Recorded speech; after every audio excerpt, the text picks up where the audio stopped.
Hey y'all, what's good? It's your boy Dre Wavy. Got an unboxing to do today, right? That unboxing is for this product. Mackie, they got a lot going on with these big knobs. They got the passive one, which is the one I got. It's non-powered or whatever. And they have the bigger ones, which is powered. So let's get to it. So at first glance, the box just seems short. So get this bad boy open. You notice when you first open the box, you would see a few things. You see a package with a guide, quick start menu. It just shows you a bunch of things that you need to know about the device. That's there. I can't show y'all my serial number, but this is your traction music certificate that you activate. Inside the envelope are aux cords, but I already got some aux cords that I've been had. And a screw, I guess. I'm not sure what the heck this for, but we're gonna find out. Let's get to the rest of it. So that's all that's in the box. Go ahead, put these products on top here.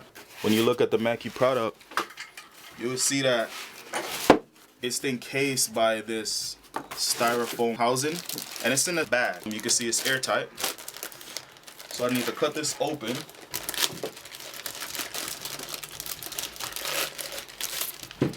This is the Mackie Big Knob. It's gonna be an addition to my studio. Oh, it feels well built. Mackie always build all their big knobs with a bit of quality than the other guys. You got your source selection button. Remove this. You have your source selection button. Lower to do B, high up to do section A. Mono, mute, dim button, your big knob, signature, what Mackie's known for. The monitor select, this is the source that's coming in. If you see, your source is on this side, that matches this side, and then your monitor select is on this side, right?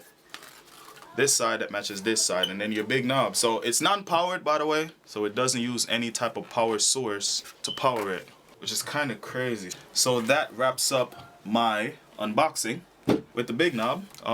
Just give you a quick tour around my studio. I have the Yamaha's HS8s, new edition, big knob that will be added to the studio.